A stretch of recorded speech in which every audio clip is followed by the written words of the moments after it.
Hello दोस्तों, पहला प्रश्न है पृथ्वीराज रासो नामक ग्रंथ की रचना किसने की? सबको पता है, चंद्रबरदाई ने की और पिंगल भाषा में की। इसमें 1 लाख छंद है, 69 अध्याय हैं। पृथ्वीराज रासो में राजपूतों की उत्पत्ति किससे बताई गई है? तो गुरु वशिष्ठ के आबू पर्वत के अग्निकुंड से बताई गई है। किसमें बताई गई है? पृथ्वीराज रासो में। 8 बांस 32 गज अंगुल अष्ट प्रमाण ता ऊपर सुल्तान छे मत चूके चौहान, चंद्रबरदाई ने कहा था। पृथ्वीराज रासो नामक ग्रंथ को किसने पूरा किया? तो चंद्रबरदाई के दत्तक पुत्र जलहन ने पूरा किया। आगे चर्चा करते हैं अपन। क्वेश्चन नंबर 5, मुनोत नैणसी का जन्म कब व किस परिवार में हुआ था? तो मुनोत नैणसी का जन्म 1610 ईस्वी में ओसवाल परिवार में हुआ था। मुनोत नैणसी को राजपुताने का अब्बुल फजल किसने कहा है? बताओ जगह, बताओ। तो मुंशी देवी प्रसाद ने।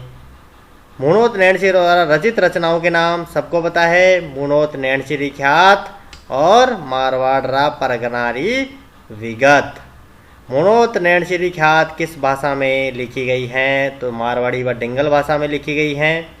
जोधपुर राज्य का गजेटियर ग्रंथ किस रचना को कहा जाता है? तो मुनोत नैणसी ख्यात को ही कहा जाता है। 10, राजस्थान का प्रथम ऐतिहासिक ग्रंथ कौन सा है?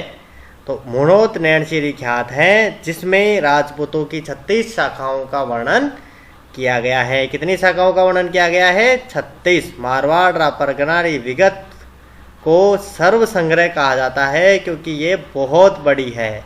क्या है? बहुत बड़ी है। मुंडियार ख्यात को क्या कहा जाता है? राठौड़ोरी ख्यात।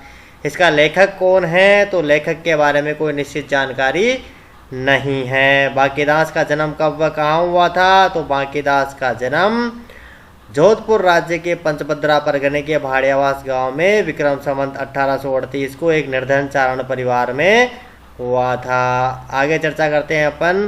क्वेश्चन नंबर 15, बांकीदास कौन था? तो जोधपुर के महाराजा मानसिंह राठौड़ का दरबारी कवि था।